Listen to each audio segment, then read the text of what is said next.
Hölgyeim és uraim!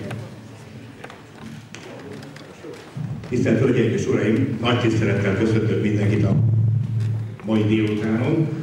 Külön köszöntöm a vidékről érkező kedves ismerős és ismeretleneket, azokat, akik először érkeztek klubunkba, és természetesen a Galapiti Klub tagjait. Engedjék meg, hogy aki esetleg nem ismeri, de szerintem mindenki ismeri, hagyjuk mutassam meg Erős Diana vallástörténész, mítoszkutatós és egyiptológust, ugye mondhatom most már Diana. Az a kérés a Dianának, hogy mi lenne, ha egybe tartanánk ezt a 3 órát, kibírjuk a fizikailag, mert neki technikailag azt mondja, hogy jobb. Mehet? Hölgyeim és uraim, átadom a szót Dianának. Köszönöm szépen! És köszönöm szépen egyfelől Imrének a kedves konferencot és a valóban ideillő felvezető szavakat. Ezek után már a bemutatkozást azt meg is spórolhatjuk még egyszer, hiszen Imre mindent elmondott, és különben is úgy vagyok vele, hogy tényleg egy előadóról legtöbbet az előadása ugye beszél. És való, hogy a másik pedig, hogy köszönöm, hogy beleegyeztetek, hogy egybe tartsuk meg a két felet, nekem úgy több szempontból is praktikusabb. És most tényleg nem csak azért, vagy nem azért, mert hogy Budapestről érkezem, és hogy nekem ugye még haza kell a mai nap folyamán valamikor érjek, megmenjek, tehát nem csak erről van szó, hanem inkább arról, hogy magának az előadásnak is, mint majd látni fogjátok, a szerkezete, a gondolatmenete is olyan, hogy ezt nem igazán célszerű ketté roppantani és derékba törni, mert valóban az egészet úgy terveztem meg a számotokra, hogy egy egységes élményt próbálok nektek nyújtani, ami remélhetőleg mindenki számára valóban élményszerű lesz, bízom benne, és abban bízom, hát nem igazán itt nem arról van szó, hogy én vagyok élményszerű, hanem a téma olyan fantasztikus, és olyan megdöbbentő, és annyira izgalmas, és annyi minden sokkoló információt hát szeretnék nektek a mai este vagy a mai délután folyamán adni, hogy tényleg bízom benne, hogy egy feledhetetlen délután fogunk együtt tölteni. Nagyon nagy szeretettel köszöntöm tehát a kedves hallgatóságot, és igazán örülök, hogy újra Gyoma-Endrődön lehetek. Ezt már tavaly is egyszer elmondtam, hogy vonzódom ehhez a környékhez, és nem csak azért, mert valahogy a sors és az égiek úgy akarták, hogy Imre megtalált, és mint a hihetetlen újságíróját meghívott, és a tavalyi előadás is igazán jól sikerült, hanem amikor megtudtam, hogy a meghívás Gyoma-Endrődről jött, akkor egyszerűen megmozdult valami a szívemben. El tudjátok képzelni, nagyon-nagyon sok meghívást kapok, tehát tényleg akármennyire is idézőjelben csúnyán hangzik, de válogatnom kell közülük, tehát sajnos nem mindegyiknek tudok eleget tenni.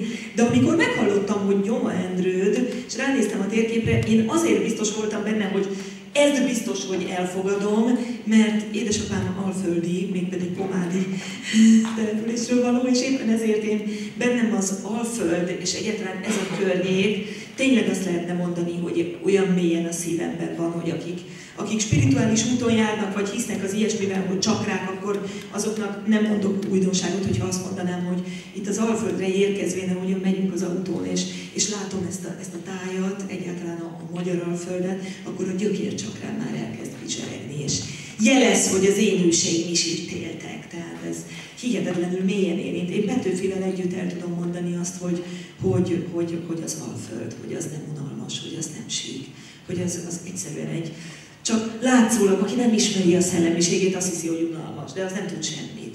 Az Alföldnek lelke van. És ezt tényleg ezért is mondhatom, mert apám részéről ott van bennem a igazi békés megyei lélek, ahogyan édesanyám meg Csíki székely, és ő meg egy olyan területről valósít, Csíkszékvízről, ami 3000 méterrel van tengerszint felett, 2000-2500-3000 méterrel, tehát egyik szülő részéről a teljesség, csak másikról meg a 3000 méteres egy, úgyhogy ennek kettőnek a keveréke vagyok én, félig székely, félig alföldi. Na, tehát akkor kedves hallgatóság, ennyit rólam.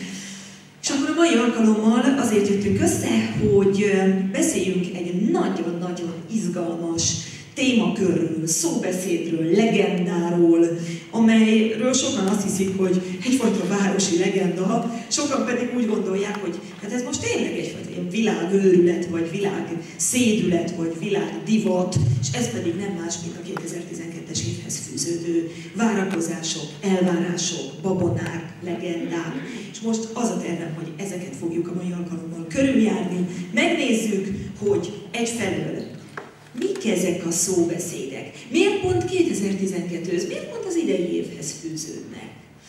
Megnézzük azt is, hogy vajon volt-e már a történelemben hasonló várakozás, bármilyen másik évvel szemben? Tehát volt-e már korábban olyan eset, vagy olyan jelenség, mint a mostani, hogy egy bizonyos esztendőt szabályosan tényleg várnak az emberek, illetve félnek tőle. Tehát részben egy aggodalom, egy félelemteli érzelem uralkodik, részben pedig az, hogy egy várakozás. Meg fogjuk nézni azt is, hogy ha igen, és ha volt már ilyen, akkor mi történt. Meg fogjuk nézni azt is, hogy vajon ezek a várakozások 2012-vel kapcsolatban hogy keletkeznek, miért gerjednek, ki gerjeszti ezeket. Egyáltalán valakik akarják ezt, hogy valakik gerjesztik ezt, ez valamiféle valóban divatirányzat vagy trend, vagy pedig ennek tényleg valamilyen komoly valóság alapja van?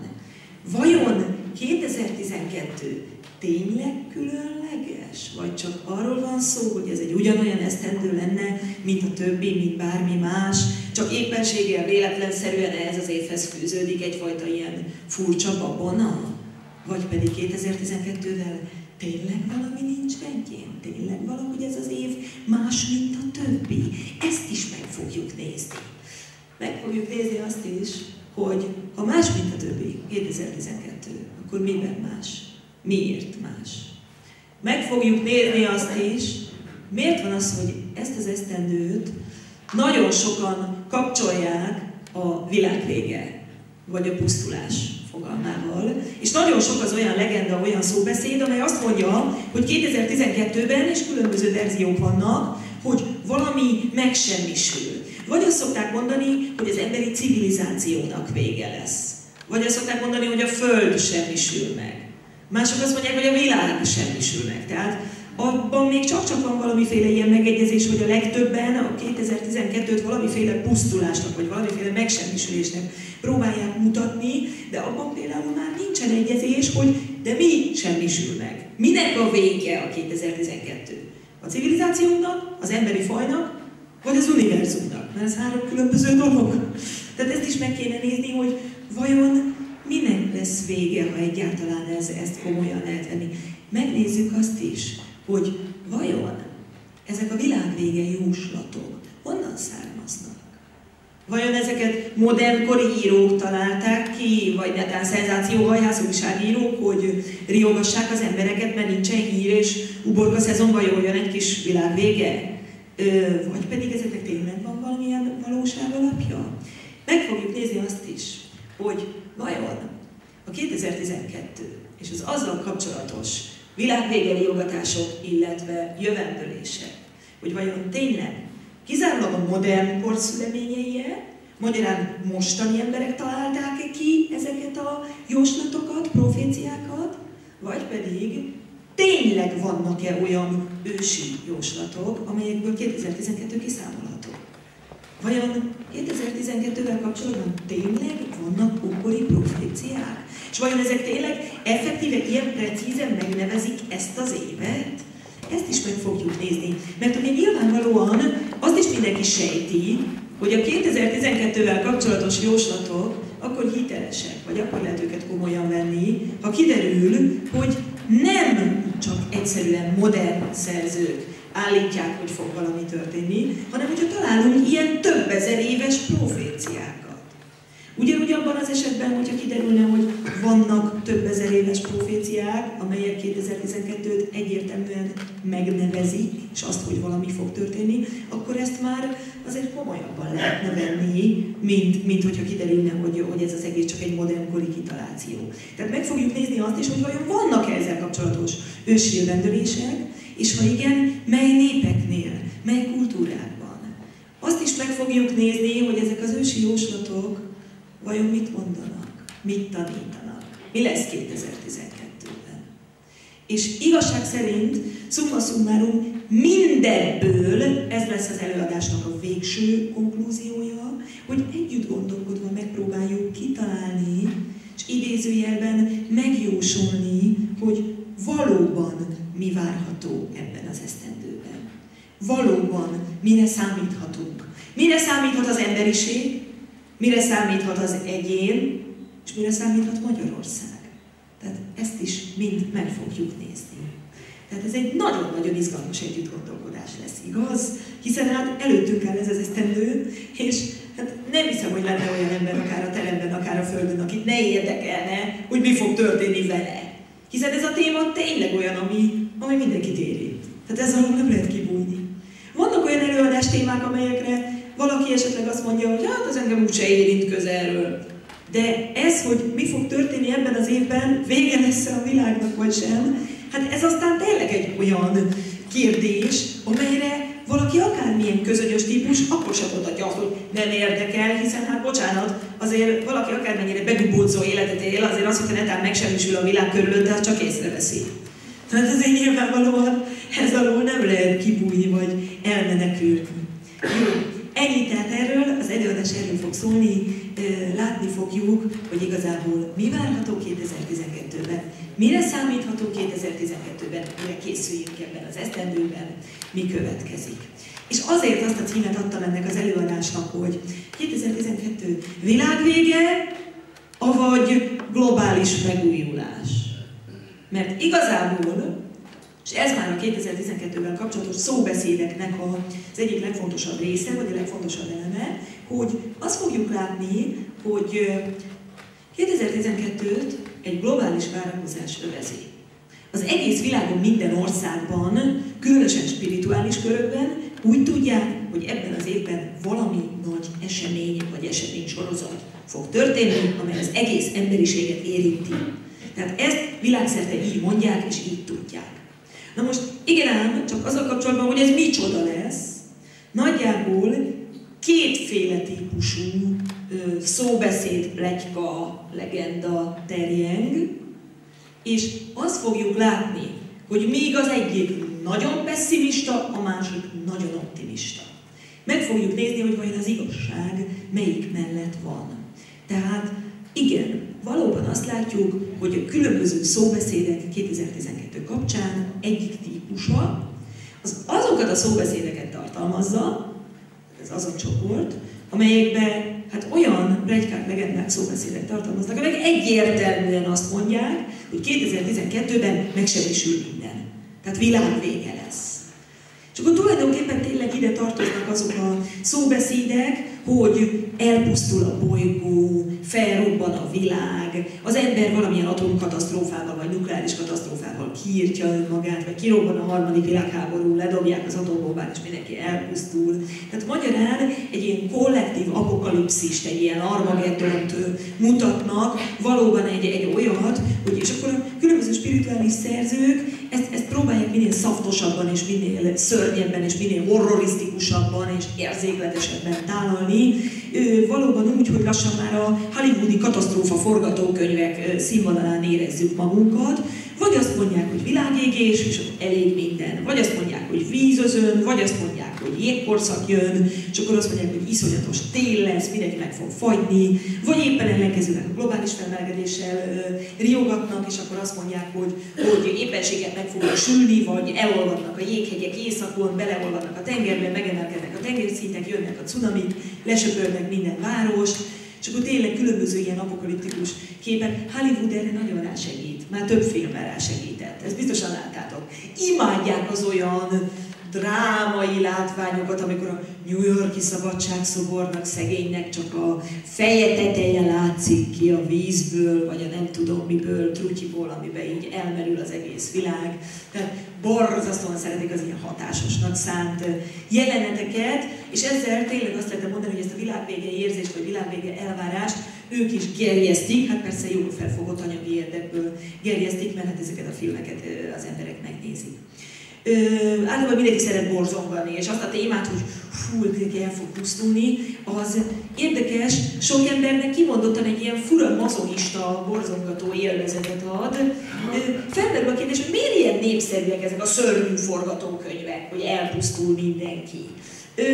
Én lélektanilag ennek így megpróbáltam utána járni, hogy miért szeretik az emberek ezeket a világkatasztrófa ötleteket, és miért szinte élvezkednek benne, hogy 2012-ben biztos elpusztul minden, és általában 2 lélektani igazolást találtam.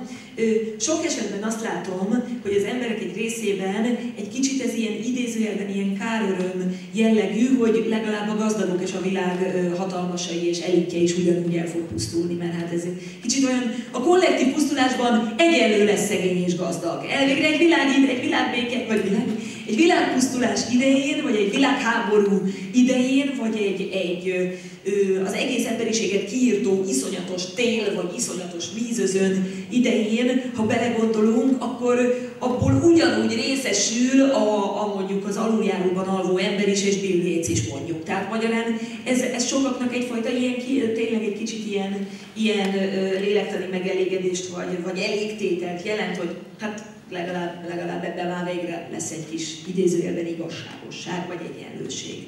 Más kérdés, hogy persze olyan szóbeszédek is gyorsan lábra kaptak, hogy szó sincs erről, még itt sem lehetünk egyenlők, még itt sincs igazságosság, ugyanis, mint ahogy sokan mondják, a milliárdosok és a világ vezetői, a különböző uralkodók, politikusok, csúcsgazdagok, stb.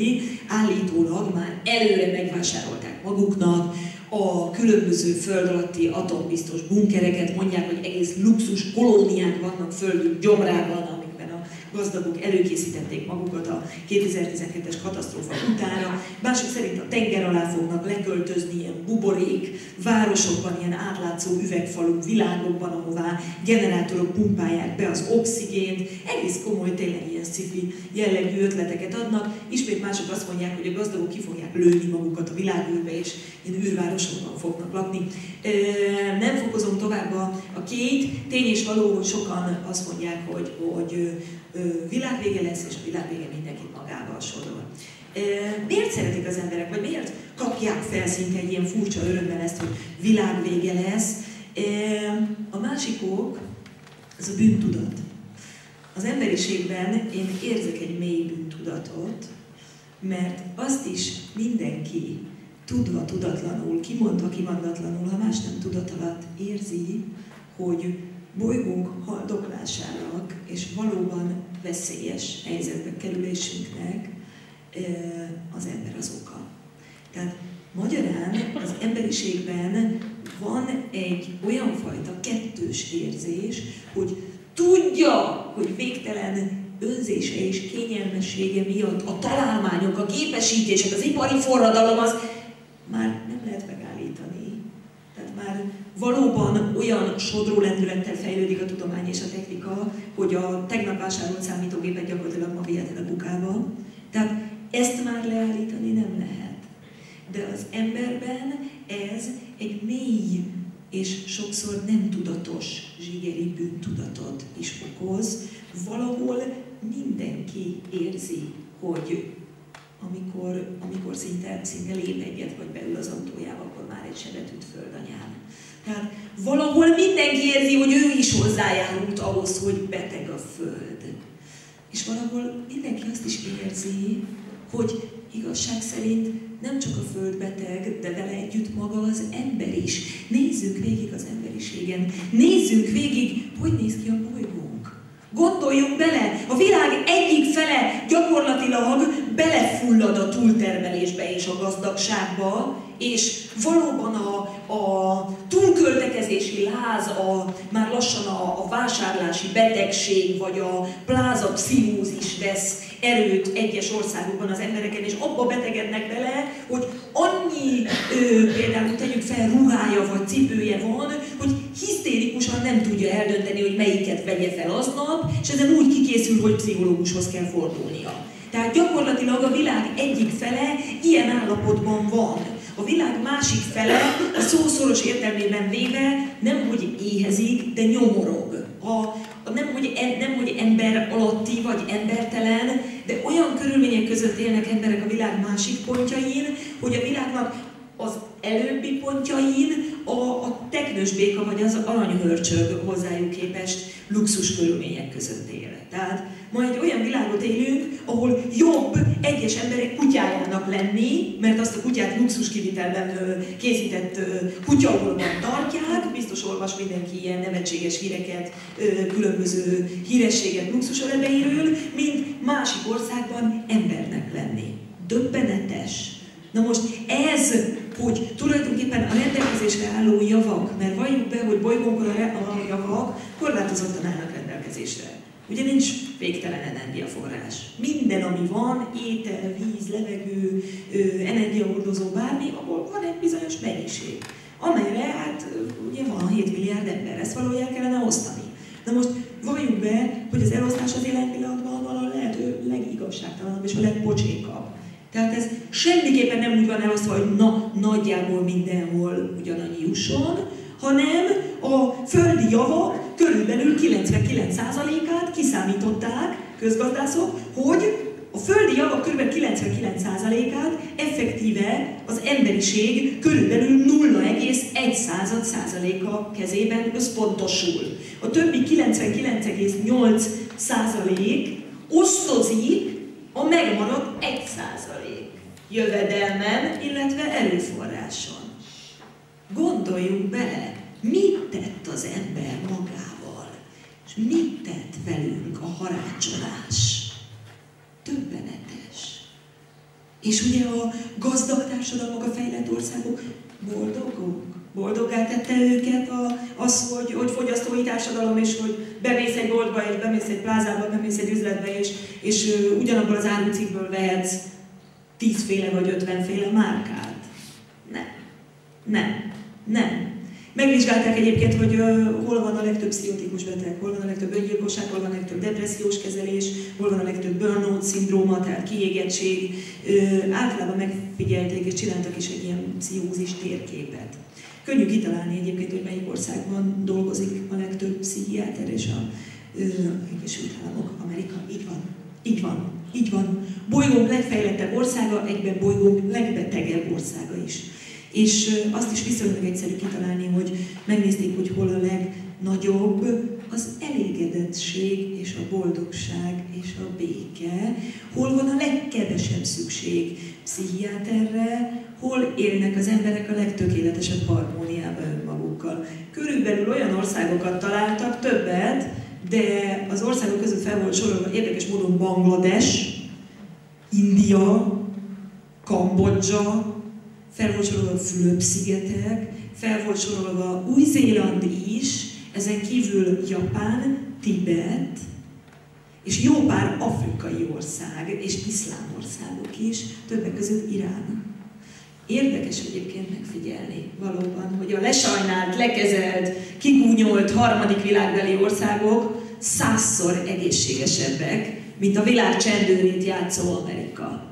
Tehát a hódítók valójában végtelenül gyöngék, mert ha belegondolunk, soha nem a fegyverek mennyisége, meg soha nem a terrorisztikus hatalom jelzi az igazi erőt. Egy nemzet igazi erejét a nemzet boldogsága és megelégedettsége jelzi, nem a katonák száma, meg nem az atombombák mennyisége. Pontosan embereknél is ugye megfigyeltük, hogy így van, hogy nem az az erős, aki ordít és aki terrorizál másokat, hanem az, akinek a csendes, benső egyensúlya, tiszta harmóniája átsegíti őt minden nehézségen. Ez nemzetek esetében is így van. Nem az az erős, aki atombombával fenyeget, és akinek sok-sok katonája van, és aki a pénzével végigmegy az egész világon, és azt mondja mindenről, hogy megveszlek benneteket kilóra. Nem az az erős, hanem az az erős, aki nem fél, akiben ott a béke, akiben ott a szeretet. Márpedig pont az erős országoknak, pont a fejlett ipari társadalmaknak van egyfajta jellegzetes pszichózisuk a vásárlási kényszeren, meg egy csomó minden máson, és ez pedig a halálfélelem. Megvizsgálták egyébként, hogy mely országban rettegnek legtöbben az emberek az elmúlástól, a haláltól az Egyesült Államokban, illetve a G8-aknál, tehát a legerősebb, leggazdagabb országokban a legnagyobb a félelem a haláltól, és a legkevésbé az iszlám országokban, illetve a buddhista országokban félnek. A legeslegkevésbé egyébként, tehát a legkisebb halálfélelmi mutatója Indiának van. Tehát ez is egy hatalmas eredmény és egy döbbenetes dolog. Jó, na most mindezt miért mondtam el? Mindez hogyan tartozik ide? Mindez hogyan jön ide? Miért van szükségünk erre az információra? Hát bizony azért, mert meg lehet figyelni, hogy a világ végével kapcsolatos riogatások is pontosan a beteg országokban, a gazdag és mégis pszichotikus. Tehát az erős, hódítós, sokszor agresszív, ám mégis végtelenül gyönge és beteg országokban terjednek. A legtöbb 2012-es világvége hisztéria pontosan az USA-ban szemlátomás nyomon. Biztos vagyok benne, hogy ott van ez emögött, az apokaliptikus életérzés mögött a bűntudat, hogy valahol érzik, hogy ez nem jó így, és valahol úgy érzik, hogy a természet, vagy a karma, vagy a sors bizonyos értelemben joggal csap vissza ezért a sok harácsolásért. Ez egy nagyon-nagyon-nagyon érdekes jelenség. Ennyit tehát erről, és minden esetre ennek kapcsán már is lehet eszembe jutott ez, és ez egy tényleg nagyon-nagyon fontos dolog, hogy milyen érdekes, hogy azok az országok támadják meg mindig a többieket, vagy azok az országok indítanak háborúkat, ahol ez a belső halálfélelmi mutató, és egyáltalán a pszichózis nagyon nagy. Tehát magyarán amelyik országban boldogok a polgárai, boldogok a lakói, azok az országok szoktak kevésbé erőt fitoktatni kifelé. Tehát pont a kifelé való erőfitoktatás valójában arra való, hogy elkendőzze a belső gyengeséget és a belső sebeket. Ez is egy nagyon-nagyon érdekes és izgalmas jelenség, és még azt is utoljára figyeljük meg, hogy a legagresszívabb országok, tehát pont azok a legagresszívabbak, amik a legbetegebbek, és viszont pont a legbetegebbek a legagresszívabbak, ez ilyen oda-vissza csatolás, és mely országokat próbálják megtámadni, ez is világszerte megfigyelhető, hogy pont azokat, amelyek a legegészségesebbek, és ahol az emberek a legboldogabbak. Tehát ez is egy érdekes jelenség, hogy ezt én évek óta megfigyeltem, hogy az agressziót mindig azok az országok indítják, ahol belső pszichózisok vannak, ahol boldogtalan a lakosság a fogyasztói társadalomnak nevezett képződmény miatt, és mindig azokat az országokat próbálják meg először megtámadni és tönkretenni, ahol még ez nincs meg, és ahol az emberek még ragaszkodnak a hagyományaikhoz. Azok az országok, amelyek eldobták a hagyományaikat és ezért megbetegedtek, tönkretették maguk körül a környezetet, megmérgezték a folyókat meg ételekkel, vagy ételnek nevezett vegyszeres mérgekkel, megmérgezték magát az emberi testet is. Azért nézzük meg, hogy Indiában hányan halnak meg rákban, és az Egyesült Államokban hányan, azért hasonlítsuk össze.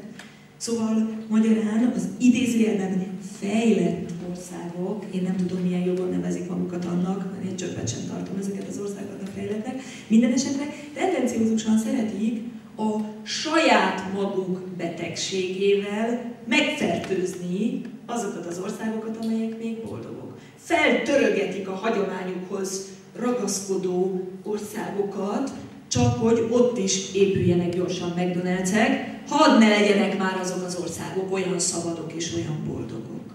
Ezt világszerte megfigyelhetjük.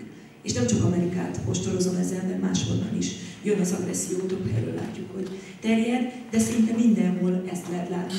És ahová elviszik a fogyasztói társadalomnak nevezett szörnyet, mert ez egy szörny, valljuk be, ott megjelennek a fogyasztói társadalom összes kórtünete, betegsége, az emberek kiégettsége, az általános fáradtság, a fiatalok céltalansága, az ételek vegyszerezettsége, a hagyományok kinevetése, lesajnálása, üldözése, a nemzettelen, nemzetidegen gondolkodás. Ezek mind megjelennek. Megjelenik vele együtt a depresszió, a drog, a prostitúció, a kemény bűnözés. Megjelenik a káosz, megjelenik az anarchia, sok minden megjelenik. Tehát ez az úgynevezett fogyasztói társadalom.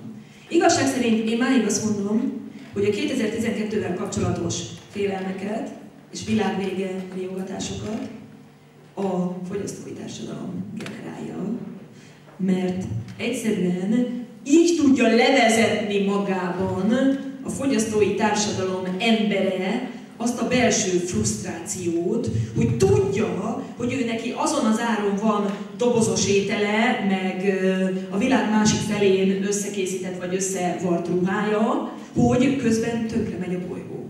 És valahol ő ezt érzi. Valahol érzi, hogy a hamburger húsért mennyi őserdei fát kellett kivágni. Valahol érzi. És valahol ez neki fáj.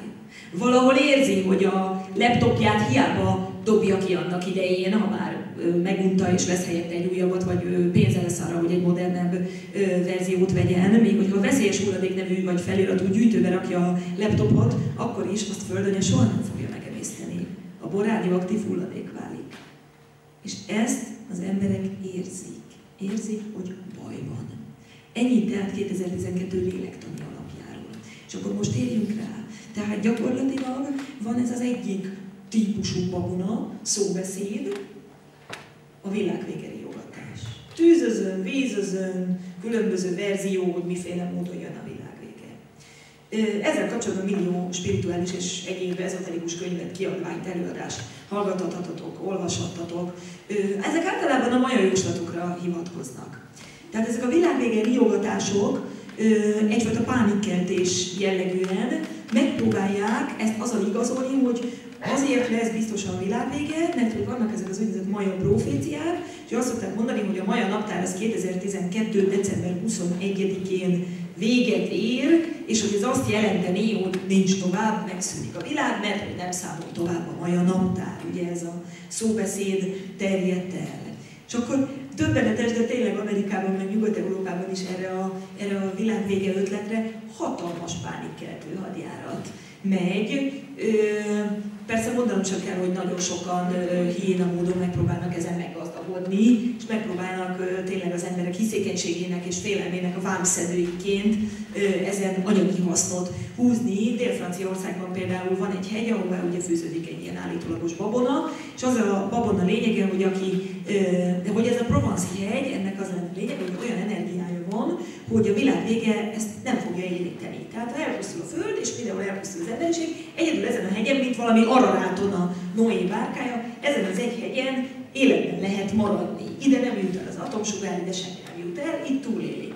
Na hát mondanom sem kell, hogy olvastam, hogy körülbelül egy olyan, mint ez a jóslat terjed, egy olyan 5-6 éve, a telekár azon a környéken, hát úgy durván a 200-szorosára emelkedett. Állítólag a polgármester már limitálta, hogy hányan költözhetnek benne, már nincs eladó telek, és azt is mondják, hogy egészen egyszerűen a különböző milliárdosok ráígérnek, hogy inkább kifizetnek mondjuk $10 millió ház helyett $200 millió, csak megvehessék, hogy magának és a gyerekének biztosítsa a túlélést 2012 és a katasztrófa esetére. Tehát egy ilyen döbbenetes jelenség, de az érdekes, és az is mutatja, hogy ez az egésznek tényleg milyen színvonalon mozog, hogy legalább csak egy ilyen hely lenne a bolygónkon, akkor még el is hihetnék, hogy ez komoly, de azt mondják, hogy gombamód szaporodnak az Egyesült Államokban is a túlélő farmok, meg a túlélő faluk, aminek az a lényege, hogy költözz oda, mert akkor életben maradsz, és a családoddal együtt semmi bajod nem lesz a világ vége folyamán. Erről nekem eszembe jut egyértelműen az 1666-os év. Ugye 666, mondanom sem kell, a sátán száma ijesztő volt, benne van az apokalipszisben, az emberek féltek, és arra gondoltak, hogy elterjedt ez a szóbeszéd, hogy 1666-ban jön az apokalipszis, vége a világnak, eljön a sátán, és kezdetét veszi az ördög 1000 éves birodalma, mindenki elpusztul. Na most az egyház hallotta ezeket a szóbeszédeket, és először ők maguk is tiltani próbálták, arra gondoltak, hogy ez csak badarság és megzavarja az embereket, aztán valamelyik gyakorlatiasabb gondolkodású pápának Rómában eszébe jutott, hogy dehogy betiltani, hát ez a legnagyobb üzlet. Ennél nagyobb üzlet nincsen, és kitalálták, hogy pápai engedéllyel bizonyos helyeken adtak túlélésre jogosító okmányt. Ez egy szabadság egy lap volt, ekkor már volt papírgyártás, papírlap, amit névre szólva ki lehetett tölteni, és az illető befizetett egy összeget, megváltotta ezt a papírost, ott egy ilyen hiteles helyen pápai pecséttel, nagyjából a következő volt, én is láttam ilyet, képzeljék el, saját szerintem latin betűkkel rajta volt az írás, hogy én ilyen és ilyen pápa, ezennel az Atya, a Fiú és a Szentlélek nevében biztosítom, hogy XY felesége, gyermeke, cselédei, nagynénye, anyósa, stb. Kutyája, macskája, és akkor tényleg szépen föl volt sorolva effektíve az egész, még a nem tudom, libák meg disznók is, hogy az előttünk álló apokalipszistől és az ördög uralmától mentes maradjon, és a mennyországba kerüljön a lelke. És akkor ezt így lepecsételték, hitelesítették, és azt mondják, hogy egy ilyen papírkának az ára körülbelül akkora volt, mint egy nagyobb méretű birtok. Tehát ezt a jobbágyok megvenni nyilván esélytelen volt, reménytelen volt.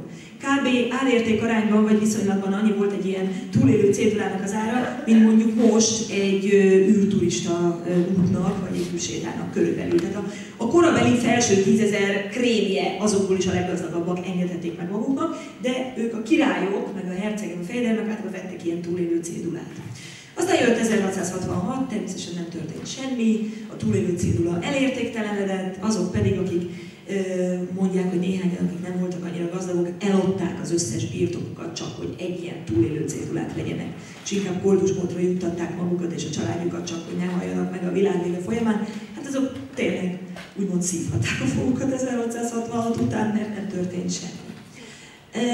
Igazság szerint ezekről a akkor túlélő cédula volt, most túlélő falvak, meg túlélő farmok vannak, egyértelműen ez jut eszembe, és ha az abszolút szkeptikusok táborát akarnám gyarapítani, akkor mondhatnám erről, hogy nagy az emberi butaság, és ki tudja, hogy még miket produkál, meg a hiszékenységnek még mindig is voltak vámszedői, de akik ismernek engem, azok jól tudják, hogy én nem vagyok szkeptikus, csak egészséges mértékig, és nem vagyok ezoterikus se, csak egészséges mértékig.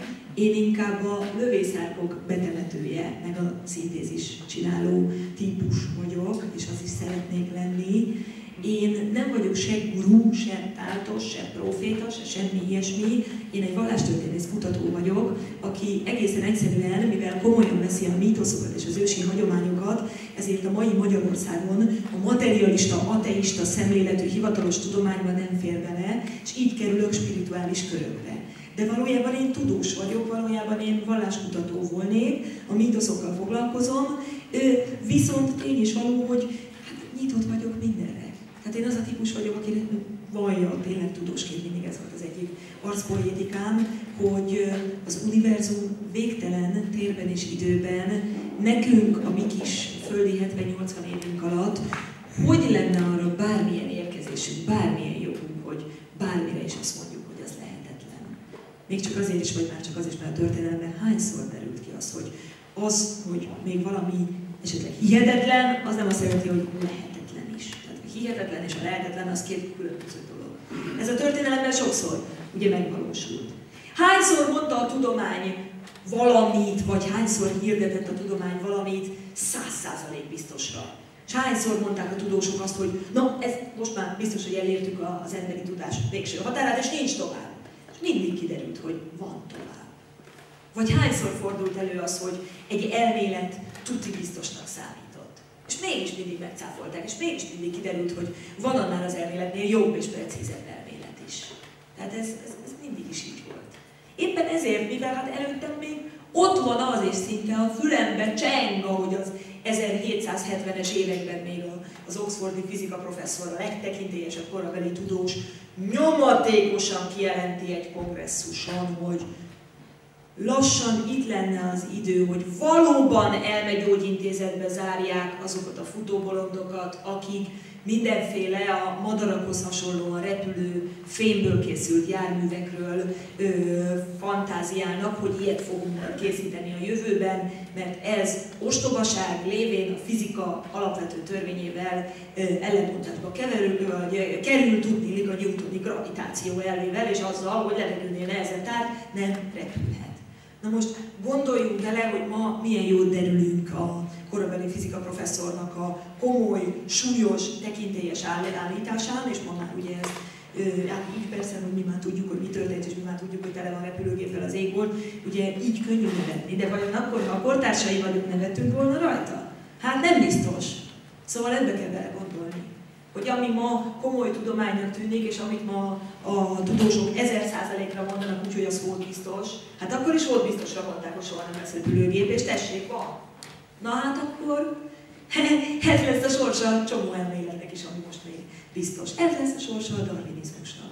Ez lesz a sorsa, már most látszik, a finugor elméletnek. Csomó mindenek ez lesz a sorsa. Ez lesz a sorsa azoknak az elméleteknek is, vagy azoknak a tudományos állításoknak is, akik szkeptikusan azt mondják, hogy soha nem lesz időgép, honnan tudjuk? Szkeptikusan azt mondják, hogy soha nem lesz az ember halhatatlan, mert a testnek muszáj előregednie, honnan tudjuk? Hiszen az a törvény is, hogy a levegőnél nehezebb tárgy nem szokott repülni, meg hogy gravitáció van, tehát hogyha valamit felemelek, és ugye az visszaesik. Tehát ez evidens, nem? Látszólag egyértelmű.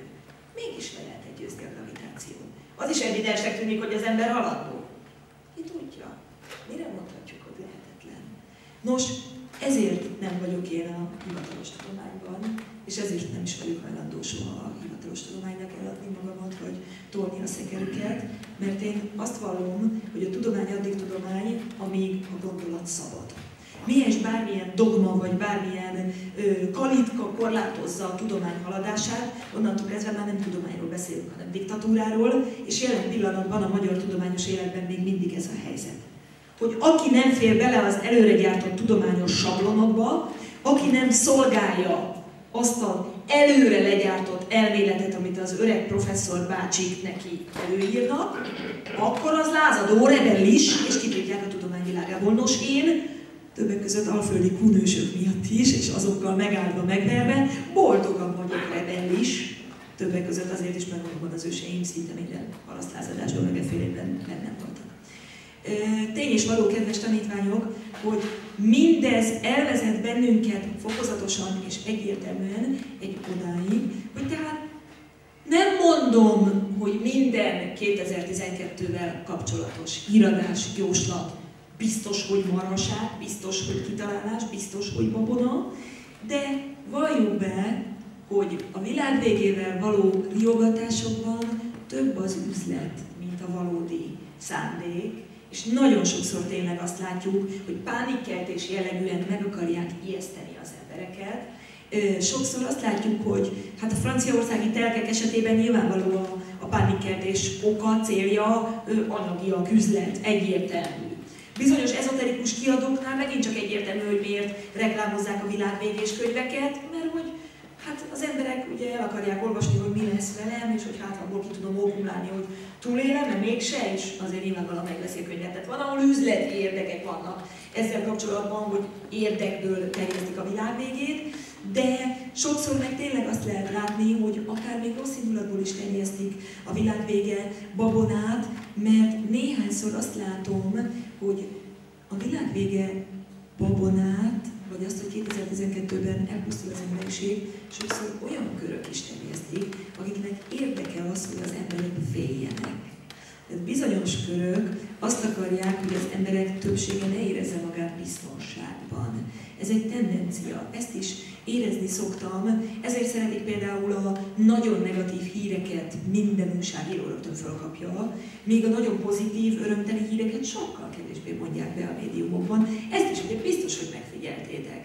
Sokszor el szoktam mondani, hogy jellemző a mai média működésére, hogyha mondjuk egy orvos műhibát követel és valaki meghal, akkor ott teleharsolják is fogják vele az egész országot és az egész sajtót. Ellenben azt, hogy naponta orvosok ezrei, tízezrei, betegek ezreinek, tízezreinek az életét mentik meg háládatlan körülmények között áldásos munkával, erről kiír cikkeket. Mert ez nem szenzáció, ugye? Na ugyanez a világ vége is, hogy nagyon sokszor azt látom, hogy rettegést kelteni, az szenzáció. Egy olyan újságot biztos jobban el lehet adni, amire azt írunk ki. 2012, apokalipszis, most, világvége, menekülj. Na, ha valaki ezt írná egy újságcímlapra, az biztos, hogy sokkal többen lennék, mint hogyha az lenne rajta, hogy a valódi igazság, az igazság. Márpedig mi az igazság, kedves hallgatóim? Hát ha az lenne az újságokon, ami az igazság, hogy egyetlen egy olyan ókori mítoszt, hagyományt vagy naptárrendszert nem találunk, ami 2012-ben világvégét jósolna, akkor rögtön kicsit lerohadna a dolog. Megismétlem, vallástörténészként állíthatom, több mint 15 évi kutatómunka után, hogy egyetlen egy olyan szentiratot vagy proféciát nem találtam, sem én, sem a kollégáim, amiben effektíve az lenne, hogy 2012-ben elpusztul a világ. De ez nem azt jelenti, hogy nincs olyan jóslat, mert több olyan van, és ezeket most el fogom mondani, amelyek meg azt mondják, hogy 2012-ben egy hatalmas változás fog történni. Magyarán a 2012-es változás legendája tényleg igaz. Vannak ilyen szentiratok, amiből ezt az évszámot gyönyörűen ki lehet számítani. És tényleg ez jön ki. Tehát az, hogy vannak olyan szentiratok, amelyből egyértelműen kijön, hogy 2012-ben valami fog történni, ez igaz. Az is igaz, hogy a legtöbb ókori szentirat egyértelműen azt mondja, hogy 2012-től kezdve nem élhetünk úgy többé, mint addig. Tehát megváltozik az emberiség élete. Ez igaz. Viszont egyik sem világ végét mond, és egyik sem azt mondja, hogy az a változás, hogy elpusztulunk. Lesz valami nagy változás, de ez nem elpusztulás. Valami egész más. Na most itt jön be a 2012-vel kapcsolatos ezoterikus szóbeszédeknek a másik típusa, akik meg dimenzióváltást, angyalláválást, ufók érkezését, különböző más ötleteket mondanak, hogy mi fog történni 2012-ben. Nagyon sokan azt mondják, hogy valamiféle dimenzióváltás fog történni, és ezek a jóslatok, illetve ezek a szóbeszédek mindig úgy mutatják, meg mindig arra utalnak, hogy a 2012-es változás az valami nagyon jó, valami csodálatos, hogy az emberiség valami innen idáig szörnyű volt, és hogy innentől kezdve valami isteni életet kezdünk el élni, és akkor tényleg picit parodikusan, parodizálva, de ezeket a kicsit ilyen hurrá optimista elméleteket én úgy tudnám bemutatni, hogy szabályosan azt állítják, hogy 2012-ben, ezek általában azt szokták mondani, hogy 2012. december 21-én történik ez a változás. És ugye ezt tényleg úgy lehetne mutatni, hogy ők úgy mondják, hogy 2012. december 20-án ártatlanul lefekszem este aludni, mondjuk kikapcsolom a tévét, bebújok az ágyba, letusolok, stb. Ahogy szoktam, szépen magamra húzom a takarót, elalszom, és reggel úgy ébredek, hogy vagy már nem is vagyok ebben a dimenzióban, vagy fényből vagyok. Ki sem tudom lépni, hogy a papucsokba belerakjam a bal lábam vagy a jobbat, mert már nincs szükségem papucsra, mert nincs is testem, nincs is lábam. Különben sem tudok lelépni, mert a gravitáció már nem fog, mert 5 méterrel a szobám talaja vagy parkettája fölött lebegek, stb. Vagy pedig hatalmas nagy 3 méteres piés angyalszárnyaim nőttek, és elrepülök rajta. Tehát körülbelül így mutatják ezeket a 2012-es dolgokat, angyalokká válunk, tündérekké válunk, istenekké válunk, istennőkké válunk, nem tudom mikké válunk, különböző ötletek vannak, vagy hogy megnyílnak az egek, és égi hajókon, vagy nem hajókon, szekereken, vagy nem szekereken, fénysugarakon, vagy nem tudom miken, lejönnek a különböző verziók vannak, angyalok, tündérek, ufonauták, kristálylények, istenek, istennők, megint csak különböző ötletek vannak, a fiastyúk szellemei, a gyűrűk ura tündéi, a üdvözültek lelkei, tehát az, hogy miféle lények jelennek meg, és mi miféle lényekké válunk, ez megint csak egy ilyen különböző ötlet. Nyilvánvalóan látjátok, hogy hát ez meg, ahogyan szokták mondani, hogy a ló túlsó oldala. Tehát a ló egyik oldala az a pánikkeltő riogató, a ló másik oldala az Angyalkákká válunk című játék. Mind a kettő vallástörténész szemszögből állatira hiteltelen, mert egyiket sem mondják az ókori szentiratok, egyiket sem. Tehát mind a kettő. A másik pedig az, hogy hát mind a kettő mögött egyértelműen üzleti megfontolások vannak, illetve mind a kettő mögött egyértelműen szóbeszédek és kevésbé hiteles, állítások kevésbé hiteles, köszönöm szépen, babonák vannak.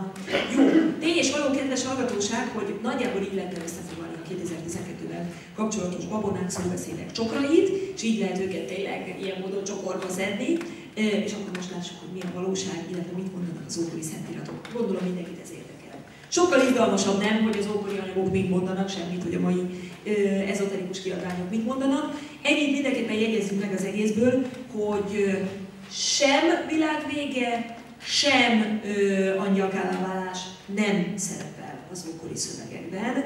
Egy globális változás szerepel, de az sem nem egyértelműen szörnyű vagy tragikus, sem nem egyértelműen rózsaszín. Tehát valahol az igazság már meg a között van, és valahol tényleg megint csak a jó öreg arany középnél találjuk meg a dolgoknak az igazságát. Haladjunk szépen tovább. Azt kezdtem elmondani, illetve az is tény, hogy a világvége várások, illetve a világvégével kapcsolatos elképzelések, főképpen ezzel a maja proféciával kapcsolatosak, illetve a maja profécia alapján terjedtek el. Rögtön az elején tisztázzuk. Ez egy állati nagy csúsztatás és félreértés. Így vallástörténész szemmel, de egyébként is valaki ért hozzá is. Életében egyszer elolvasott legalább egy félig meddig hitelesebb maja szentiratot. Most nem mondom, hogy rögtön a Dresdai kódexet latinul, vagy akár majánul, vagy a populvukot maja kicsi nyelven, de mégis valami közel hasonló. Az rögtön rádöbben, hogy hogy a maja naptár véget ér 2012. december 21-én, az ugyanúgy van nem igaz, vagy legalábbis féligazság. De nem a naptár ér véget, hanem a naptáron belül egy ciklus. Tehát itt rögtön van egy nagy félreértés. Hát persze úgy, ha azt mondom, hogy a naptár ér véget, akkor úgy már is ijesztőbben hat a dolog, mert sokan arra gondolhatnak, hogy hát ha már a bölcs maják is csak odáig számítják az időt 2012. december 21-ig, akkor nyilván megsemmisül a világ, hiszen akkor mi lesz utána. Nem, ugyanúgy megy tovább a naptár, csak egy következő világkorszak számításai jelennek meg. Magyarán a maja naptár szerint 2012. december 21-én nem a világ zárul le, hanem egy ciklus zárul le, egy világkorszak zárul le. Mi az, hogy ciklus? Mi az, hogy világkorszak? Ezt röviden nézzük meg, mert igazából ez lesz a dolognak a kulcsa, ez lesz a dolognak a lényege. Nos, a maja naptár például, de említhetnénk egyébként teljesen más anyagokat is, más naptárakat is, durván 5000-5100 éves ciklusokkal számít. Igazából 5100-5600 különböző számítások vannak, a legprecízebb számítás szerint 5625 éves ciklusok vannak, de hát mások azt mondják, hogy 5100, 5120. Minden esetre a legprecízebb vagy legkonkrétabb számítások szerint is durván 5500 éves ciklusokkal számít a maja naptár. Mit jelent az, hogy ciklus? Az bizony azt jelenti, hogy a maják úgy tanították, hogy az emberi történelem, és ez lesz itt a kulcs, erre figyeljünk, az emberi történelem az nem egy lineáris fejlődés, mint ahogyan azt a mi modern elménk gondolja. Mert figyeljetek csak, és most fog kelleni a tábla, hogy nekünk az iskolában fejünkbe verték a lineáris fejlődés, a lineáris evolúciónak az elképzelését. Megtanították nekünk azt, és úgy tanították, úgy mutatották, vagy úgy mutatták, hogy az ember történelme az valamilyen primitív állapotoktól, primitív kezdetektől fokozatosan fejlődik az egyre jobb, egyre kiválóbb felé. Most ezt mindenki úgy tanulta, hogy nyilvánvalóan az ember valamikor kialakult, vagy megjelent, vagy az evolúció emberek szerint az állatvilágból kiemelkedett, felemelkedett, fegyelmesedett a majom, lemászott a fáról, stb. És akkor tanultátok, hogy ugye voltak ezek az állati primitív ősemberek az őskorban, mindenki azt tanulta, hogy ez az abszolút barbárság kora, tudatlanok, buták, vérengzők, egymást bunkókkal fejbevágják, csoportházasságukban, mindenféle szörnyű, ilyen szaftos vadállati részletet tanultatok róluk, és nyerselették a mamutot testéről. Mentek tovább, ugye fejlődik szépen, megjelennek a Sumer, aztán az is fejlődik, megjelennek az egyiptomi piramisok. Azt, hogy nem tudták megmagyarázni, hogy a őskor és a hozzá időben viszonylag közel álló egyiptomi piramisok között mi történt, és hogyan kezdtek el az állatbőrös, gatyás ősemberek hirtelen piramist építeni, erre nem tudtak igazán mit mondani.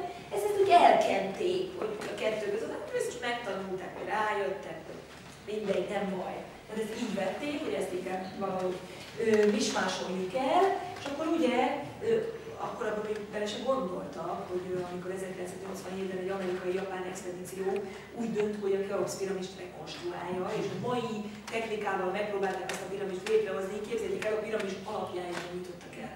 Tehát a mi digitális civilizációnkon, vagy számítástechnikai tudásra alapuló civilizációnk segítségével se tudnánk olyat építeni, mint amilyen a Keops kula, És ezt állítólag nemrég még félállat emberek építették volna úgy, hogy fémeszközöket nem is használtak, mert nem tudták, vagy nem ismerték a kovácsmesterséget. Gondoljunk bele. Szóval milliós ebből vérzett ez az elmélet már a megszületése idején is, csak a hatalom és a diktatúra, a tudományos diktatúra segítségével, tehát tulajdonképpen a parancsuralom segítségével azt mondták, hogy gyakorlatilag tisztán úgy viselkedtek a tudomány vezetői, mint ahogyan a szülők szoktak, hogy miért apu? Azért, mert én mondom. Ugyanígy gondolkoztak ők is. Tök mindegy, hogy nem működik. Tök mindegy, hogy van millió cáfolat. Mi, tudósok, ezt mondjuk. Következésképpen ez igaz. Kész. Hát most ezzel lehet, hogy a laikusok száját valamennyire be lehet tömni, csak azt nem tudják megakadályozni, hogy egy-egy fiatal tudós már abban az adott generációhoz képest fiatal, mint például a szerénységem is, hogy ne vegyen a lelkén rá az igazság szeretet. Tehát ezt nem tudják megakadályozni, hogy ne szülessenek lázadó tudósok. Szóval akkor haladjunk szépen tovább. Egyiptom, utána úgy gondolnak, hogy jön Atén, jön Róma, jön a népvándorláskor, betörnek a hunok, szétverik a római birodalmat, jön a középkor, jön az újkor, és akkor ugye így megyünk tovább, és mondjuk most itt vagyunk 2012-ben, itt már tudunk űrhajót építeni, stb. Na most ezt az egész emberi történelmet, tehát egy ilyen jellegű lineáris evolúciónak, egy ilyen jellegű állandó fejlődésen alapuló vonulatnak képzeljék el, és akkor világos volt az a konklúzió ebben, hogy tehát ebből adódóan minden, ami régibb, az óhatatlanul primitívebb is, és ami meg újabb, az egyértelműen jobb. Na most ez a világkép azért volt nagyon népszerű, és azért mind a mai napig, tehát nem volt a tudomány diktátorainak olyan nehéz a dolga, hanem ennek az elméletnek valljuk be, van egy állatira nagy előnye, hogy eszmetlenül hízelgő. Mert ugye mindig az adott jelen embere áll a fokozatos fejlődésnek a csúcsán. Tehát magyarán mindig úgy érezheti, aki jelenleg él, hogy most mi vagyunk a legfejlettebbek. És ez olyan kellemes érzés, valljuk be. Nem egyszer, amikor múzeumban vagyok, annak idején tárgyat vezettem is, nagyon sokszor lehetett látni, ahogyan ott a szülők, apukák mutatják a gyermeknek az ősembernek tartott lény kőeszközeit, és akkor úgy lehet látni, ahogyan kérdezi, ez micsoda, apu? Hát marokkő kisfiam, mire volt jó? Hát tudod, amikor az ember még nagyon buta volt, ezzel ütötte le a nem tudom micsoda, és akkor jól lehetett hallani így később a beszélgetésünkből, hogy az volt az egésznek a konklúzió, hogy látjátok gyerekek, nekünk már ehelyett számítógép van, autóban, látjátok? Na most ezért olyan népszerű. Még a gyerekek is kihúzták magukat a múzeumban, hogy már egy fejlett korba születtek be. Ezért olyan népszerű ez az elmélet. Ezért olyan népszerű.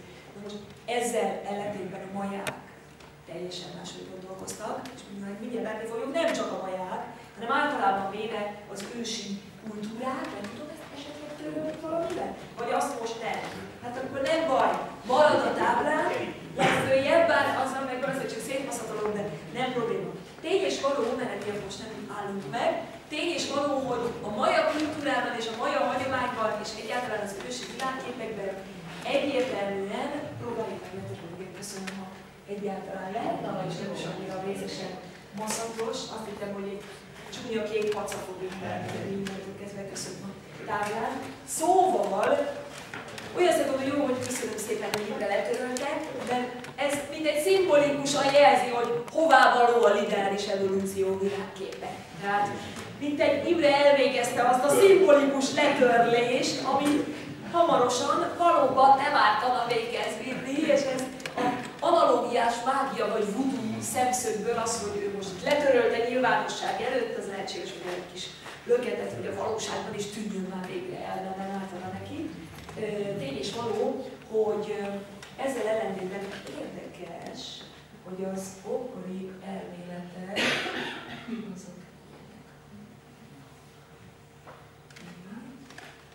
vagy akár még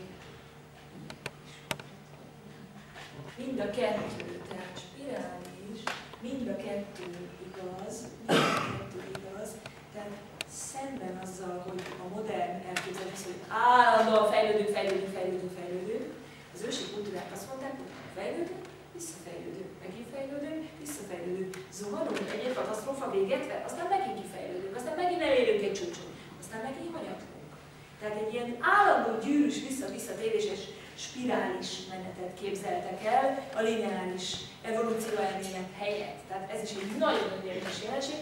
Na most ennek jegyében ők világkorszakokban gondolkoztak, és azt mondták, hogy az emberiség történelmében nagyobb korszakok, nagyobb ciklusok vannak, és minden ilyen ciklusnak van ifjúkora, delelője, majd az hanyatlani kezd, egy kicsit úgy, mint a biológia, mint az emberi élet.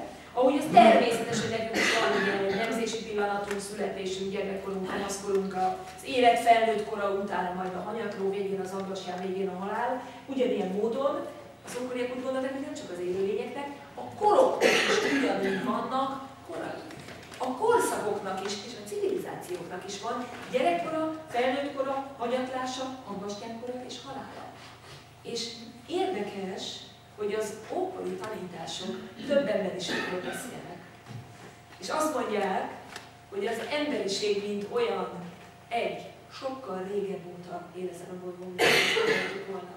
Tehát ez is egy érdekes jelenség, hogy míg a modern tudomány a Homo sapiens megjelenését kb. 150 000 évvel ezelőttre teszi, mint bolygónkat ugye olyan 4 milliárd évesnek satszolja, tehát magyarán a modern tudomány úgy mutatja, hogy a bolygónk életében az ember megjelenése óta eltelt történet, már a Homo sapiens története, az csak egy nüansznyi kis picike, rövidke töredék, ennyi a földtörténeti korok világa, amikor még nem volt ember, ők ezt mondják, és csak a utóbbi kis pár évezredben jelent meg az ember. Na most a mítoszok és az őshagyományok, így például a maják, ezzel hatalmas szembe mennek, és azt mondják, hogy az ember már akkor itt volt, amikor a Föld még képlékeny volt és formálódott. És az ember látta a földtörténeti korokat. És a maja hagyományokban például többször láttunk olyan domborművet maja régészeti anyagokban, Guatemalában is nagyon sok ilyen síkdomborművet, illetve reliefet őriznek, ahol ember is egyértelműen dinoszaurusz harcát ábrázolják. Tehát magyarán ezekben a hagyományokban azt mondják, hogy az ember sokkal régebb óta van jelen a bolygón, mint ahogyan azt mi gondolnánk. Ez az ember, ez elvileg, anatómiailag ugyanaz az ember, mint mi, Homo sapiens sapiens, de civilizáció szempontjából nem az az ember, mert az egy másik emberiség volt, egy korábbi emberiség.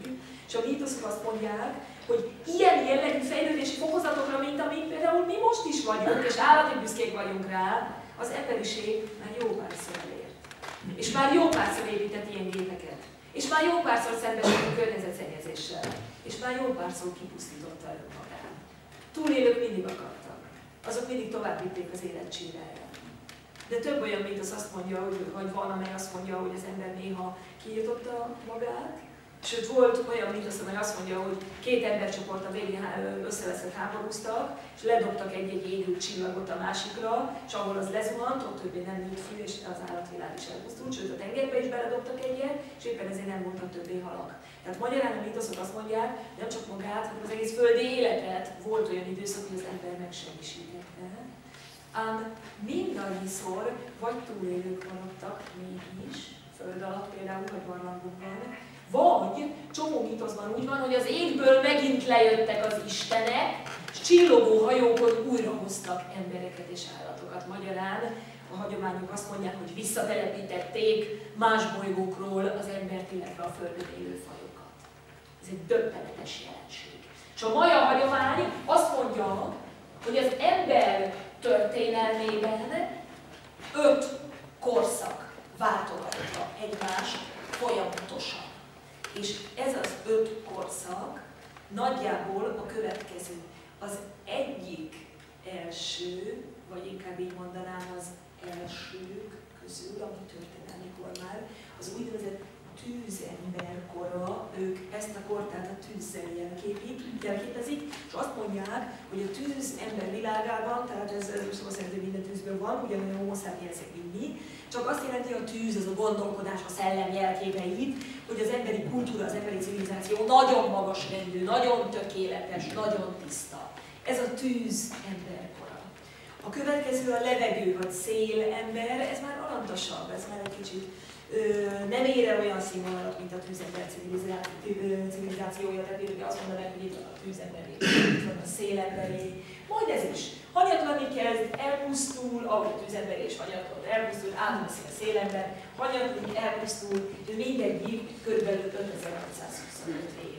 Tehát egy ilyen az kb. 5625 év. És akkor jön a szélember után jön a vízember, az már még alantasabb, még anyagiasabb, az emberek képességei még silányabbak, de azért ez is elér egy bizonyos tetőpontot, 5526 évig szépen virágzik, aztán hanyatlik, jön a utolsó sárember, a sárember kora, van ez így is, jön a sárember kora, na erről írja a mai profécia következőt.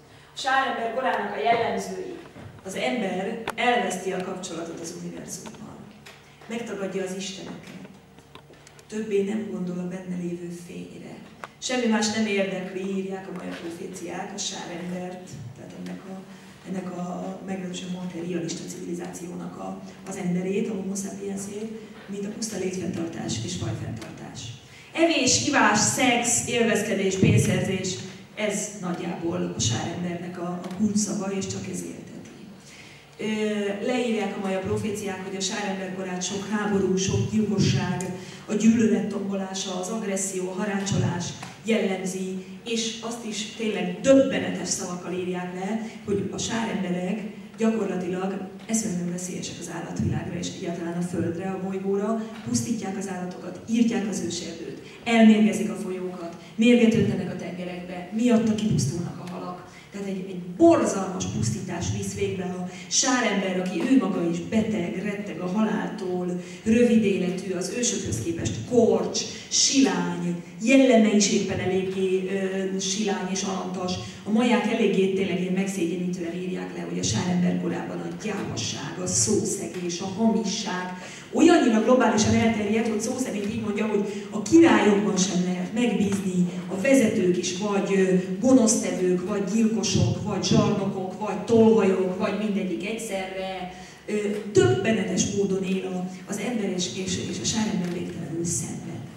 Tehát nem csak, hogy ő maga gonosz és ő maga magányos, de tulajdonképpen úgy mutatja a mai jóslat, hogy a sárember egy elképesztően elatomizált társadalomban él, ahol mindenki magányos és mindenki szomorú, és az ember többé nem mer ránézni a társára, és nem meri megfogni a másik kezét, és az utcán nem meri megszólítani a másikat, ne fél, hogy az leüti, ugyanis az agresszió iszonyatosan elterjed.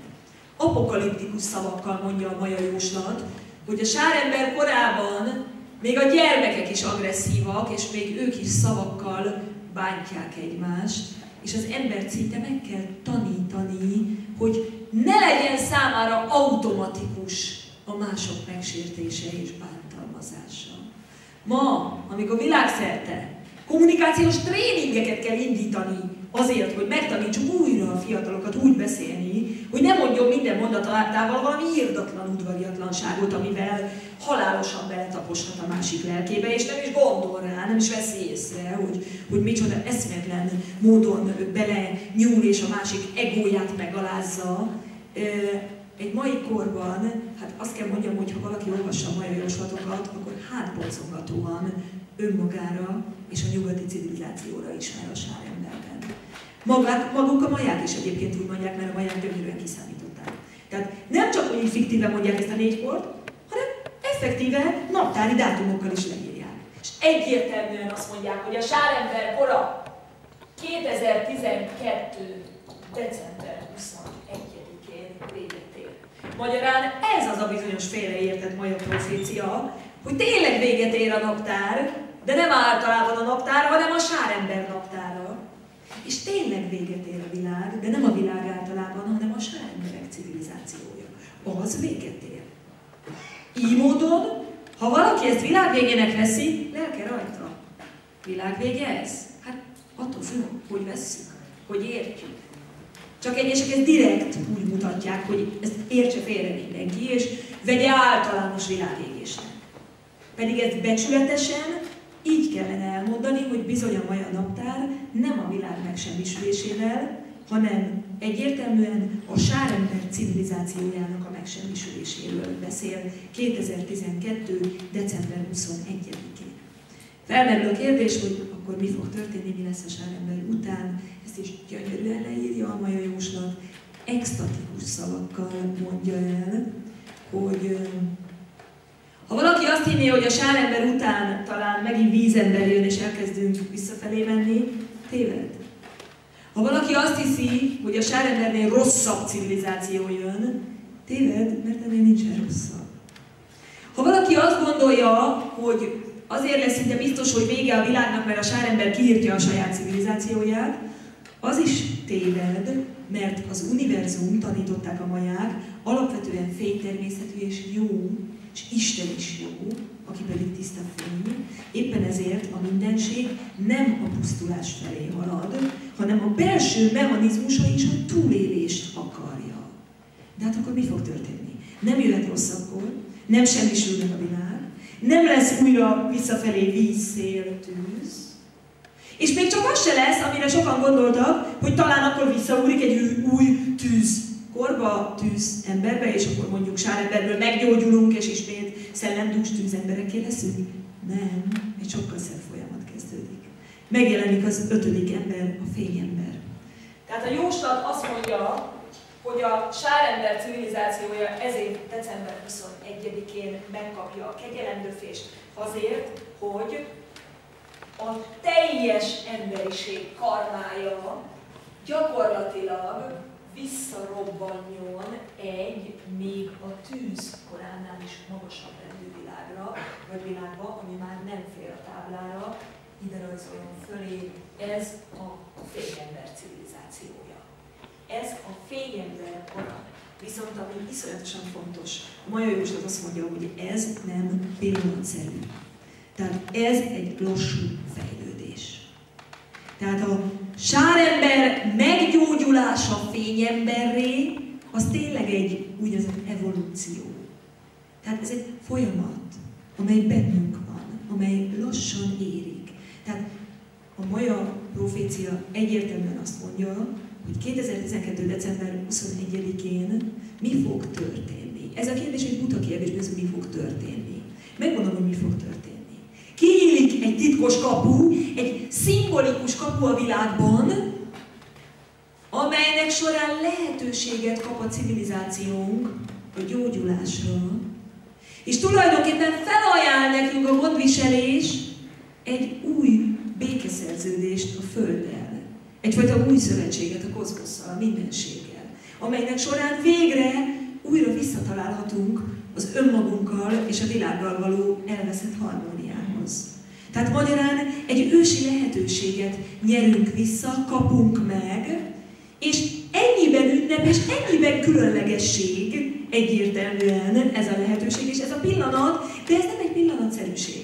Ez nem azt jelenti, hogy ebben a korban akkor, illetve ebben a pillanatban akkor most valami hirtelen megváltozik, és hirtelen én már is fényember vagyok. Nem, hanem igazság szerint azt szokták mondani, és a maják is ezzel a hasonlattal élnek, hogy a fényember kora úgy jön el, mint a hajnal, már pedig a hajnal hogy jön el? Nyilván az sem úgy jön el, hogy az előbb még csillagos volt, az ég éjszaka volt, és akkor hirtelen megjelenik az zeniten a nap, hanem ugye először csak lemennek a csillagok, aztán látsz egy vékonyka zöldes sávot a látóhatáron, ugye? Értitek már át napfelkeltét. Aztán ez ugye elkezd lassan sárgulni, aztán már narancssárga, aztán már bíborszínű, aztán megjelenik a nap. Ugye fokozatosan jön fel a nap a domb mögött, és időnek kell eltelni, és türelemnek, mire a hajnalból előlép a delelő élet szépsége. Ezért azok az ezoterikus útonjárók és spirituális emberek, akik 2012-t és az utána következő időszakot úgy mutatják be, hogy olyan embereket ábrázolnak, akik például fénytáplálkozók, levitálnak, nincs is már biológiai testük, nemek fölöttiek, tehát androgynök, nem férfiak, nem nők, olyanok, mint az angyalok, teleportálnak, gondolatátvitellel kommunikálnak, bármikor pusztán egy gondolatok segítségével eljuthatnak más világokba, dimenziókapukat nyithatnak meg, stb. Tehát magyarán ezt az isteni létállapotot, és ezt a típusú embert, hogy az ember gyakorlatilag olyan lett, mint valóban egy istenség van, mint egy angyal, akik erről beszélnek, azok az érett, delelőn lévő fényember korára gondolnak, de hát az nem 2012. december 21-én jön el, hanem még a legegyszerűbb és a legszolidabb számítás szerint is, ha maja módra 5100 vagy 5600, akár 5600 évnek veszünk, 5625-nek egy ciklust, hát akkor is, ha úgy gondolkodunk, hogy a delelő nagyjából a felén van, hát akkor minimum 2800 év múlva kell, hogy ezt az állapotot elérjük.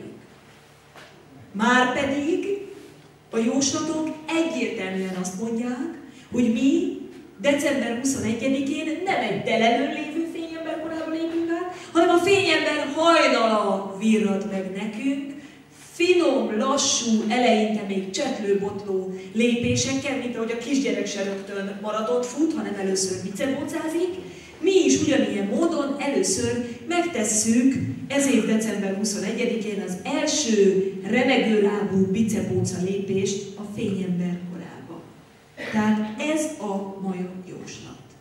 És természetesen az, hogy világvége, most már látjuk, hogy ez mekkora ostobaság, világvége helyett a sárember civilizációjának a vége, ugyanakkor nagyon-nagyon-nagyon sok tanításban, hagyományban leírják a maják, hogy természetesen azért ez a változás, természetesen ezért ez a folyamat, ez nyugtalan, véres.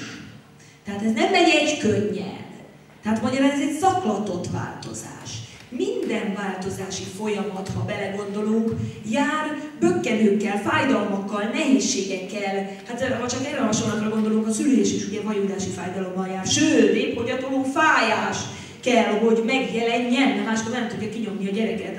Az a jó, hogy fáj, kell is, hogy fájjon. Tehát ugyanez a lényege ennek a világnak is, és ennek a váltásnak is, hogy ahogyan a vajúdó anya fájdalma az a löket, amely a gyereket kipréseli, ugyanilyen módon a vajúdó világban háborúk, katasztrófák, kataklizmák, időjárási szörnyűségek, és a maják tényleg jósolnak szökőárakat, cunamikat, földrengéseket, tűzözönöket, világháborúkat, forradalmakat, mindenféle ilyen-olyan kataklizmát, de nem azért, hogy elpusztuljon bennük az emberiség, hanem azért, hogy a sárember életét, ezt mintegy ezek a katasztrófák megnehezítsék, és szabályszerűen kiprovokálják, hogy az emberek már nem bírják a sárvilágát. Tehát a katasztrófák is valahol termékenyítőek a maják szerint, mert olyan boldogtalanná tesznek bennünket, lásd gazdasági válságok, hogy megfigyelték, hogy a fogyasztói társadalom tényleg úgy működik, hogy amíg nincsenek benne válságok, addig azért még károsabb, mert addig pang és pötyhed az egész, ugyanakkor az emberek benne boldogtalanok, de ahhoz nincs erejük, hogy ezt megváltoztassák, mert a fogyasztói társadalom azzal, hogy zombit csinál belőlünk, és szabályszerűen olyanná teszi az ifjúságunkat, a gyermekeinket, hogy valóban azt lehet látni, hogy üveges szemmel csoszognak és vásárolnak. Tehát így, ilyen emberekkel még csak forradalmat se lehetne csinálni, nem? Hát belegondolok, forradalom helyett inkább elszívni egy füves cigit, és azt mondja nekik, hogy jó, vagy azt mondaná a lázadóknak, hogy hagyjatok békén, most vagyok. Elég az hozzá, hogy a közöny civilizációt próbálja terjeszteni a sárember uralma. A nihilizmust, a pegyhűtséget, a közönyt, a katasztrófákra. Ezért kegyetlen kimondani, de szükség van. Szükség van, mert a katasztrófák miatt kibírhatatlanná válik a sáremberkora, a legalacsonyabb rendű kor. És az emberek nem szeretik kibírni a kibírhatatlant. Tehát igazából erre való ez a vajúdás. Ugyanúgy kicsit agresszívan és kegyetlenül, de mégis présel minket a fényember kora felé, ahogyan a fájás is préseli a babát a fény felé, a világ felé. Mert bizony az a babának is fáj, ezt most már egyre többször megállapították a kutatások, hogy nem csak az anya szenved olyankor. Ugyanilyen módon mi is most egy világ vajúdásának, egy vajúdó világnak vagyunk a tanúi, és ebben a világban mi részben az édesanyját, részben az újszülöttét is megtestesítjük. Mi magunk is vajúdunk, és az az eredmény, aki ennek a vajúdásnak a diadal jelképe, mint ahogyan a bába diadallal felmutatta annak idején a babát, ez a fényember lesz, amely mi vagyunk. Tehát bennünk születik, belőlünk születik. Ez a maja profécia lényege. Ugye így már másképp hangzik a maja profécia. Ugyanígy, mert biztos, hogy sokan úgy jöttetek erre az előadásra, hogy a maja proféciáról biztos, hogy fogok beszélni, és hallottátok ezt, hogy maja profécia, és hallottátok ezt, hogy az világ vége, vagy ilyesmit jósol. Ugye eloszlattam a kétségeket. Ugye eloszlattam a esetleges félelmet, hogy hát azért akármennyire realisták vagyunk, vagy akármennyire majdnem mindenkinek van egy józanénye is, azért valljuk be, hogy ezek a világvége riogatások azért valahol ott lenne a tudatalattiban úgy találnak. Tehát úgy, ha nem ismerném ennyire a jóslatokat, és ha nem foglalkoznék ilyen mélyen a vallástörténettel, esküszöm, hogy még nekem is ott lent valahol a leghátsó agyzugomban, úgy azért olyan november felé, vagy december eleje felé, már azért úgy megjelenne bennem, hogy most komolyan lehet, hogy ez lesz az utolsó karácsonyom, hogy rendezek bulit, vagy írjak bakancslistát, búcsúzzak el a szeretteimtől, hogy mit csináljak. Tehát még ez tényleg annyira olyan, hogy akármennyire nem hitél benne, vagy akármennyire csak mosolyogtál rajta, azért ez a maja profécia, ahogyan tálalják, azért ez tényleg olyan, hogy sokunkat megérintett, hogy most komolyan világ vége. Hát bízom benne, hogyha semmi másra nem, de legalább arra jó ez az előadás, hogy annyit mindenképpen nektek megmutassak és elmagyarázzak, hogy a maja proféciában világvégi jóslatot nem találsz keresve sem, már pedig ahol nincs, ott ne keres, ilyen egyszerű. Jó, igazából azt, hogy 2012-ben tényleg fog történni valami, azt az bizonyítja, és tökéletesen látványosan bizonyítja, hogy ezt a számadatot, és konkrétan december 21-én nem csak a maja proféciában találod meg. Mert ha csak itt találnád meg, akkor mondhatnád azt, hogy na, lehet véletlen, vagy csak egyszer hasukra ütve jósoltak egy dátumot, vagy ki tudja. Vagy rosszul számoltuk át, különben is onnan tudjuk, hogy keresztény időszámításra hogy kell átszámolni, stb. Ezt a szkeptikusok egy darabig mondták is, és ez egy darabig működött ez a szkeptikus érv, hogy egy jóslat nem jóslat. Ez kb. Olyan, mint az, hogy a kísérletezésben is, a természettudományban is úgy van, hogy egy kísérlet nem kísérlet, az ugye nem jelent még semmit. Nos, hát ez valóban így van, és addig egészen jól így történt és így működött, amíg nem találtak meg még ezen kívül jó pár ókori proféciát, amelyeknek a részletes naptárirodalmi kifejtésére már nem lesz idő, de a felsorolás jellegűen és tényleg egy kiskötőjellel azért ezeket megemlíteném és elmondanám. Egy Krisztus előtt 250-ből származó rómaiaknál fennmaradt kelta-druida jóslat egy elég bonyolult számítást közöl, amelyet átszámítottak már akkoriban is, vagy már akkoriban római időszámításra. Ezt a számítást megtalálták a korai középkorban, a római évkönyvekből, és mivel a keresztényeknek is izgatta a fantáziáját, úgy döntöttek, hogy átszámítják krisztusi évekre, és már akkor a keresztény 11. századi forrásban leírják, hogy az Anno Domini, tehát az Úr megtestesülését követő 2012. esztendő karácsonyának pillanatában történik a druidák szerint, a kelta papok szerint egy hatalmas változás. Még azt is leírják, hogy mi ez a változás. Ők azt mondják, hogy amelynek során mindenféle katasztrófák rázzák meg a világot, összeomlanak a királyi trónok, megváltoznak a partok, szárazföldek emelkednek ki a tengerekből, ezt látni fogjuk egy állandó visszatérő jóslat, és így mondja, hogy és az ember belép egy új isteni korba, ahol ő maga is olyan lesz, mint egy isten. Ezt a keresztény forrás persze barbár, pogány, ostoba babonának mutatja, és mindenképpen egy ilyen istentelen jóslatnak próbálja beállítani, de egyértelműen benne van a középkori szövegben, 2012 karácsonyán, ez az egyik. 2. Egyiptom. Van a két híres naptári számítások, az egyik a Főnix ciklus, a másik a Szótisz ciklus. A kettőnek a találkozási pontjait, amikor a Főnix év meg a Szótisz év egybe esik, szentéveknek tartják. Kb. 1460, 1458, 1460 évente van ilyen úgynevezett Szótisz Főnix egybeesés. Na most a következő ilyen Szótisz Főnix egybeesés, ez tényleg 2012, és az egyiptomi naptárak erre a következőt jósolják. A soron következő Sotis Phoenix csomó, egy egybeesés, találkozási pont. 2012-ben lesz keresztény időszámításra átszámítva, ezt a koptok is gyönyörűen átszámították, és a következőt mondják. Szétnek, aki ugye az egyiptomi mitológiában a gonosz, ugyanis ő az a sötét, kegyetlen istenség, aki meggyilkolta Oziriszt, a jóságos királyt. És az egyiptomiak a 2012 előtti korszakot, tehát magyarán azt, amiben mostanáig voltunk, úgy nevezik, hogy szétkora. És azt mondja, hogy mostanáig szétkorszakát éltünk, amelynek hát jellegzetessége, hogy az emberek széti gondolkodásmóddal éltek, azaz gyilkosság, kegyetlenkedés, erőszak, háború, önzés, hirtelen haragúság, környezetpusztítás volt jellemző erre a széti emberiségre. 2012-ben az új Phoenix Sotis ciklus kezdetekor írja az egyiptomi kopt jóslat, szét világkorszaka zárul, és nyílik Oziris éve, amelyben a jóságos aranykori király, akire viszont mi volt jellemző? Szelídség, béke, önzetlenség, önátadás. Szóval az oziriszi korszak jön el, és a széti ember helyett megjelenik az oziriszi emberiség. Ez tehát az egyiptomi jóslat.